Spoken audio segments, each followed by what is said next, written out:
Welcome to an episode of the It's too long. It's been too long, Roy. It's too long. Welcome to the episode of another episode or an episode of the WP Crowd. It's been way too long.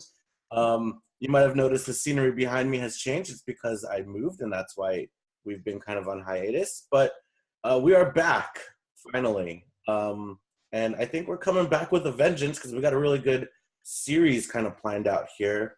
Talking about WordPress and WordPress growth. And we're going to start with kind of a meta question that I posed to the WP crowd. Well, it started with my question to the WP crowd, which was, what happens if WordPress doesn't grow? And we started this whole conversation about it. And then Carl decided to inject himself and say, why does WordPress even need to grow? Oh, yeah. So that's our question. Quick introductions. Rusty Roy. Yeah, I'm getting there. Relax. So that's what we're going to be discussing today. Now we're going to do introductions. Thanks for the interruption. Now we're going to do introductions. I'm going to start with not Carl. Yes. With yourself? No, with you. Oh. Hi, everyone. Hi. I am Megan Haynes here coming in from, I was going to say sunny, but it's actually snowy already. Ottawa, Canada. I know, snow. I am a WordPress fan, designer, developer, and recently pro artist. Yeah. Love WordPress. I'm with it for the longest time, and really it's because of the open source at the core of it, and the fact that it's got a nice community compared to the others. That's it for my. That's it. All right, Carl, who are you? Hi, I'm Carl Alexander. I'm a developer and also a writer. I write a lot on my website, carlalexander.ca. If you're interested in advanced technical articles centered around WordPress, I got you covered. And that's pretty much it. And as always, I'm Roy Sivan. I'm a lead or senior web developer at Disney, and I've been working on WordPress for the greater part of its existence. And it's kind of sunny here. It was supposed to rain, but it's going to be 70 today, or 17 for you Canadian folks. So it's going to be a nice day here. But back to the topic at hand. So we started talking about, what happens if WordPress doesn't grow with all the new technologies that are coming out. And I thought it was pretty interesting, but kind of the underlying topic that needs to be kind of discussed, I guess, is why does WordPress need to grow? So the big number that we're trying to hit, right, is like 20, we're at what, 23, 24% of the internet? 26. 26 now? Yeah. So how to get that number even higher? And I guess the question I want to ask is, or that Carl asked really, that I'm reposing is, why does that number need to go higher? Carl, since you posed the question, why don't you start? Sure. I mean, the question's more of it's meant more as like a reflection.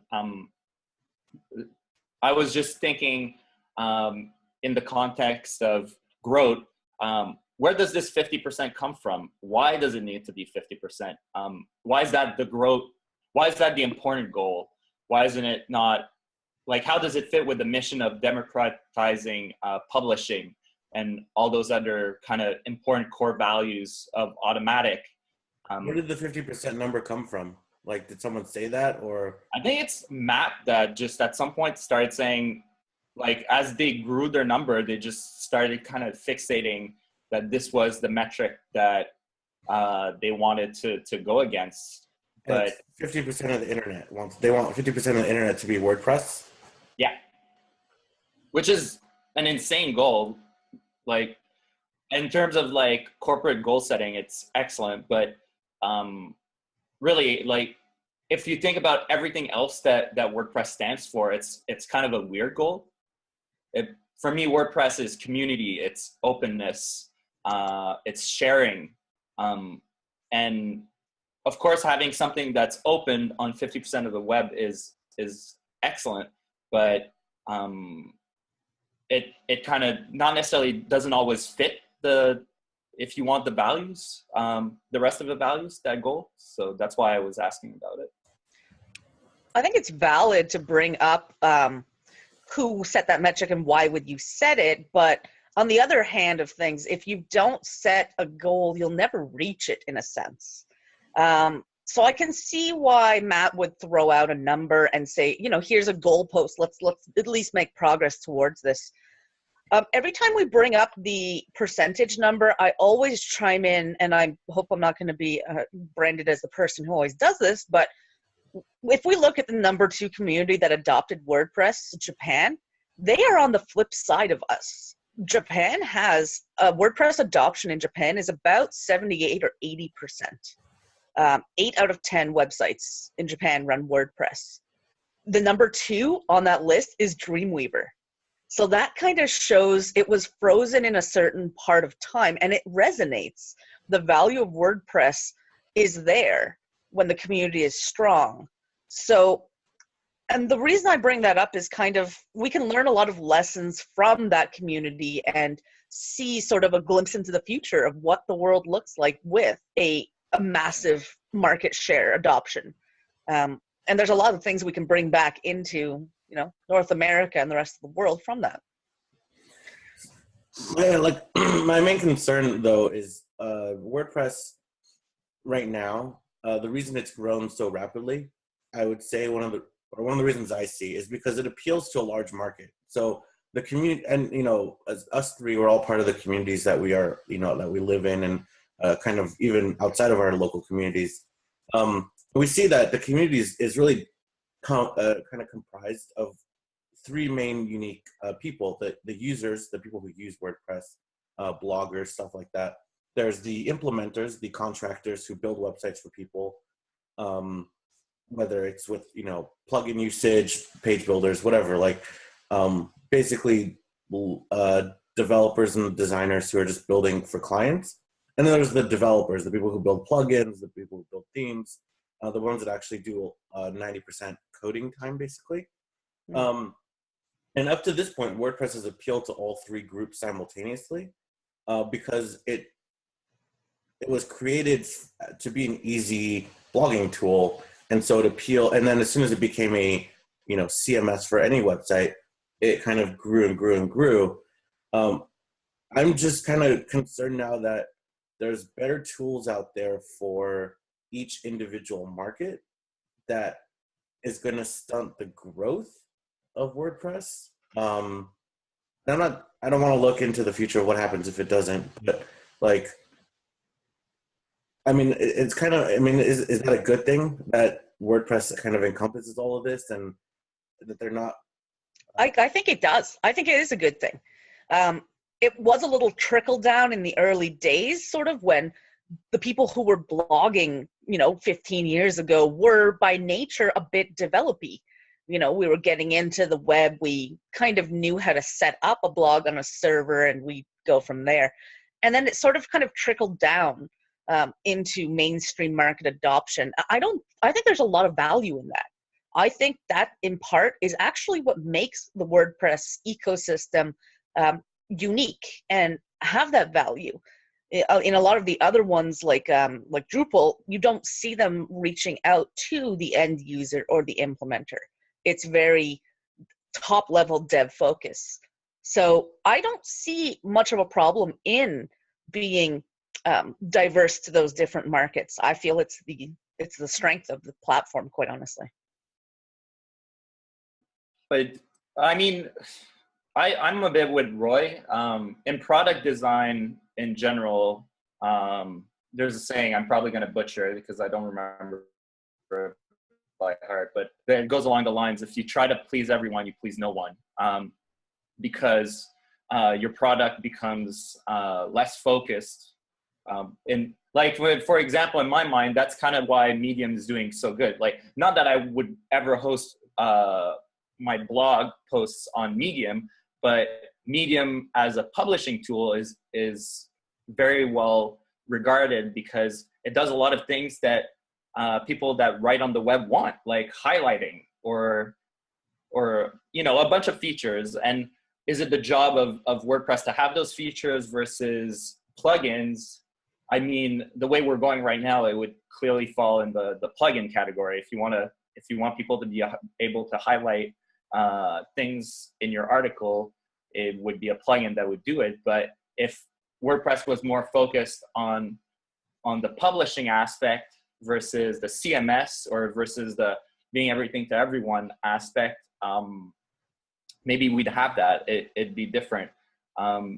But instead we have something that's more generic, but again, doesn't always serve the needs of everyone. And if anything, when we were talking about getting easy to get started, the fact that it's so much more generic now means that a lot of people, when they get started, they're like, oh, I have WordPress now, I can do this. And then they're like, no, you need like about 15 plugins and a bunch of other things to really get what you need out of WordPress. Yeah, but if we were to start designing the products to be for those niche markets, we would start excluding other people.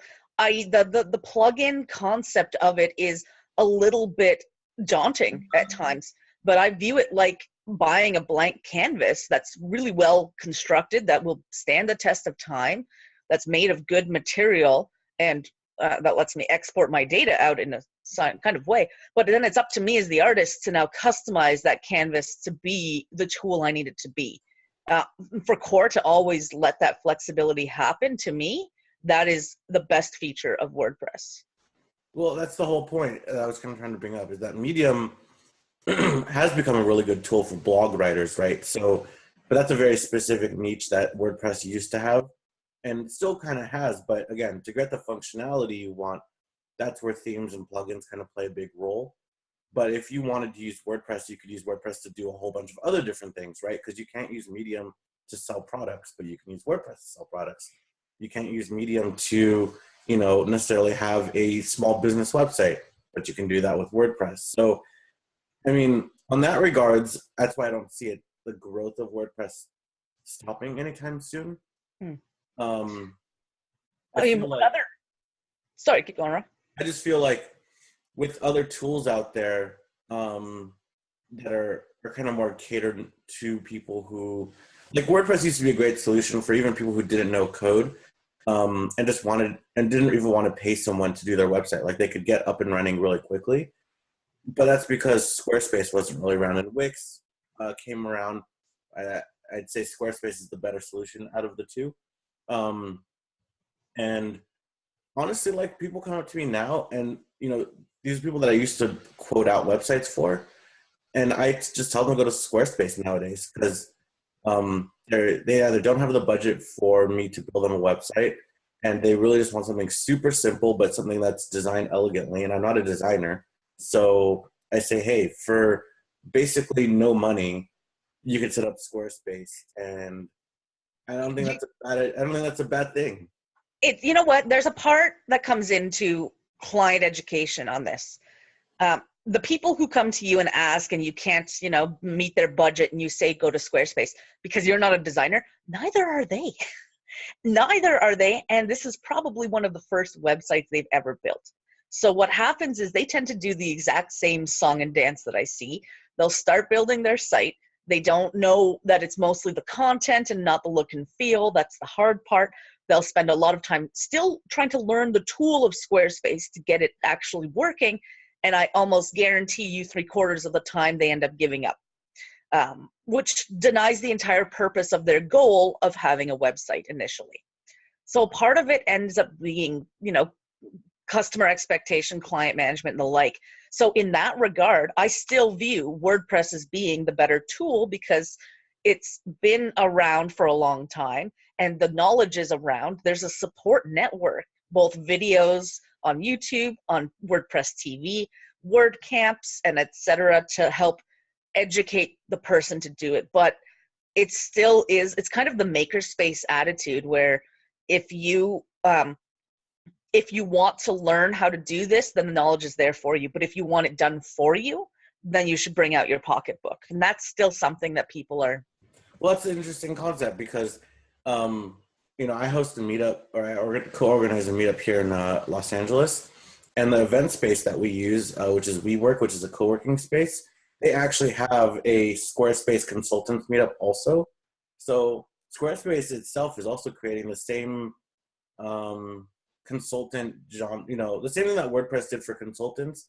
Squarespace is also happening. It's also happening for Squarespace. So, I mean, people are paying for someone else to help them with their Squarespace. The dollar amount is a lot lower than, and the real education I feel like with clients is not why use Squarespace or how to use Squarespace. It's more like, if your website's really going to be that small and you don't care about, owning the code or owning, what you can add to it.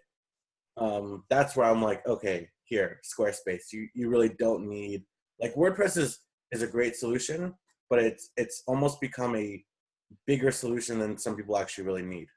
I think you're right on that. And you brought up a very important point that I have noted here.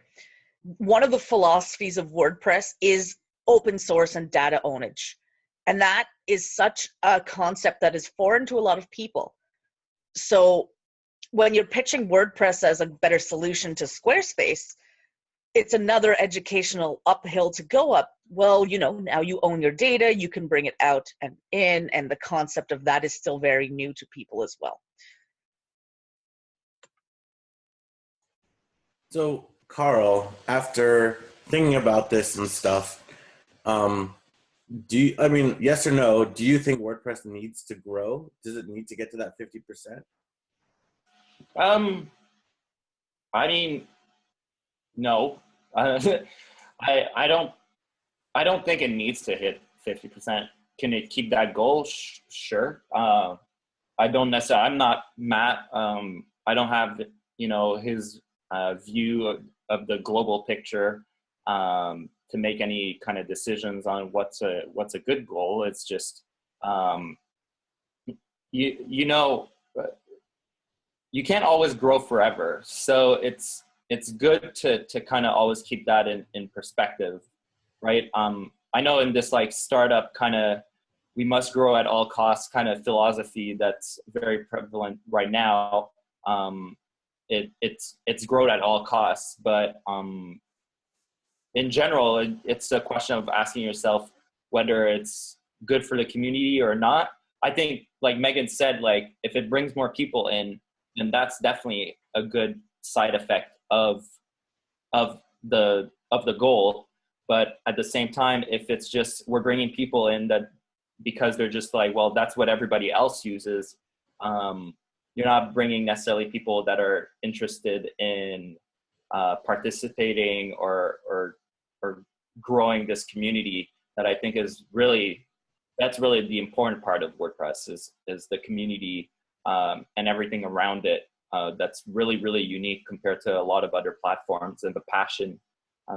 So that's always something to try to make sure you don't lose along the way in this quest for growth. Well, I know for a fact that if WordPress doesn't change, right, you're going to lose people. And we've lost people in the past who've left the WordPress community, right? Yeah. And some of them come back to it, some of them don't. And there's also a huge appeal to I really respect one thing that I saw that, like in this entire year of traveling, that I thought was really, really unique and good was at WordCamp Miami. They had a kind of children's WordCamp. And that I thought was very, very good and something that probably should be emulated a lot more. Because if anything, I think WordPress suffers a bit of a new blood problem. There is new blood coming in, but it's generally kind of people doing career switches or things like that. But bringing and that's something that I talk a lot with other developers, and I think I mentioned it a lot in my interview on Advanced WordPress, is that as WordPress ages, at this point, it's fair to say that WordPress is what you call a legacy application, and the problem with legacy applications from like a software engineering standpoint is that they're very hard to maintain, and the expertise required to maintain them is a lot higher than just writing a brand new software from scratch.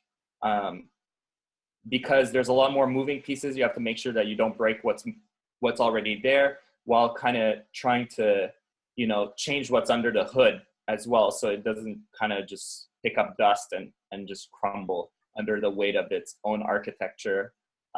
And it requires a lot of technical know-how to do that. And I feel that without spiking interest to do that, there's obviously not necessarily, it might not ever be a long-term problem, but in my mind, it seems to be, because I don't see the PHP core of WordPress going away. Like, even with all the, yay, you know, like, learn JavaScript. JavaScript's going to take us all the way to magical places. I mean, you still have WordPress running behind that, and it still needs to be maintained. So you need people, qualified people, to do that, and a qualified community. So how to bring those people in and making them feel welcome, and not like wanting to, you know, I was on a Slack channel yesterday there was a Go developer asking for WordPress help, and like, her first comment is like, I don't want to work with WordPress. It makes me want to stab myself in the eyes. And I'm like, yeah, I hear that a lot from other devs. And but you're saying like new people need to come in. You're saying new developers need to come in, really? Like, I mean, new young people, like people out of college, but like, that are developers. That are developers. I think is important. Obviously, I'm biased. Obviously, like, all my writings like based on this, but I still think everybody that has a pretty strong software background that I've talked to about this, we're generally in the same agreement that, like, whether or not that WordPress uses OP, it doesn't matter to me, but in terms of maintaining the application requires a technical know-how that the people coming in are just not coming in. Like, they're either coming in, growing till they have the technical knowledge to probably do this, and they're like, then they leave. Like, a good example is, I'm not going to pronounce his name properly, but he's at Medium now, like Cooper Smith. Do you remember him? Like, he was doing this, I forget what Google project he did one year. Like, he worked for Automatic for a little while, and then now he's at Medium. But he was very technically strong. They've had a couple of technically strong people, but they come and go. I think even the concept of being a developer has changed in the past 10 years to the point where, and you're right, we need to outreach more to that younger generation who come into the tech world with this whole plethora of tools. Like, literally, there's so many tools and apps to express yourself on a variety of ways. It can be a bit archaic to look at WordPress and go, well, why do I need my own data hub, and then start pushing out data? I mean, to counter that argument a bit, we could see right now that we know with our experience that those tools like Vine or Instagram or things, they come and go. For example, Vine just shut down, and the community that was formed there is now, you know, kind of gone. It's pretty much GeoCities 2.0. And what happened with GeoCities is one of the reasons why I am such a proponent of open source software and of data retention and the like, because it shouldn't be at the whim of another tool to decide whether your ongoing prospects can continue or stop. But there is, we have to know that. We have to go into that knowing that there are better tools for expressing yourself nowadays. And those tools are more appealing to the younger generation who don't want to get into necessarily being a dev in order to make, you know, a blog with their videos. So it's kind of a trade-off in a sense. And I feel like we are in the minority of developers who want to, you know, keep up with PHP and tinker with this core software. And it's, again, just an education thing and an awareness thing in part. But I would love to run a focus group with WordPress with a bunch of high schoolers and teenagers and middle schoolers and see what they think. I don't know have we done that? Like, I'm so curious as to whether what they I've never heard of something like that. I want to know what the opinion is of WordPress on today's youth. I think it'd be cool to see what people, younger people that are just starting with code, like again, high school, middle school age. The problem, again, we talk about, Carl said college students. The problem with that is you're asking people who are just learning new code, right?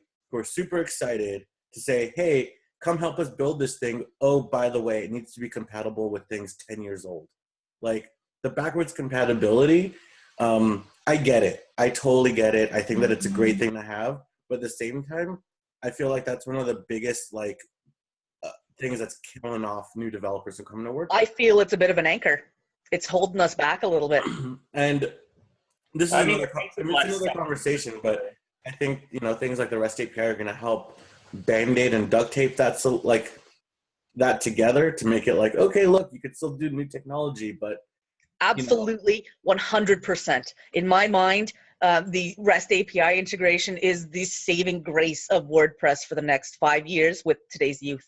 Because now it's like, okay, it's not this archaic thing. It's a relatively safe data store that I can now very easily take the data in and out, and I don't have to reinvent the wheel with security and user permissions, so I can get on building my app and then still have this legacy kind of stability working for my benefit. Carl, you wanted to say something? no, I mean, the REST API is going to change things, but I mean, at the end of the day, like plugin development is still going to be in PHP. Like a lot of team development is still going to be in PHP. So it's still going to be there. It kind of masks it for some, but it's not like the end all be all. But I mean, it's tricky. Like I think it's a losing battle to try to stay sexy for developers. So I'm not really too worried about that, but it's just without necessarily making yourself sexy, it's about just nurturing that. Like I'd be speaking of just studies or things that I'd be curious about too is like, what's the demographics of the community over time? Are we aging? Is it just my imagination that we're not attracting newer people, younger people? Obviously, this is to me 100% anecdotal based on my own experiences. So it'd be nice to see if that's actually the case. But my feeling is that if you look at what's being taught in school right now and what WordPress offers, there's obviously a gap there. And that gap is important, regardless that the technology is sexy or not. One point of being a developer that's kind of core to being a developer is making sure that your skill set stays, good. And if you're forced to work on 10-year-old technology, obviously that leaves you a bit feeling kind of shit, like, am I going to wake up one day and be, just unable to find work, for example. So that's kind of one of the issues as well. Last thing I want to touch up on, and this kind of relates, is that I totally agree. And there's going to be a hurdle to get new people in to WordPress and especially developers. And I know when we talk about new blood, there's obviously people that are probably coding WordPress that are younger that we don't know about. And there's the ones that are actually part of the community, which we know most of the younger ones. But I think the biggest hurdle is going to end up being LAMP stack in general.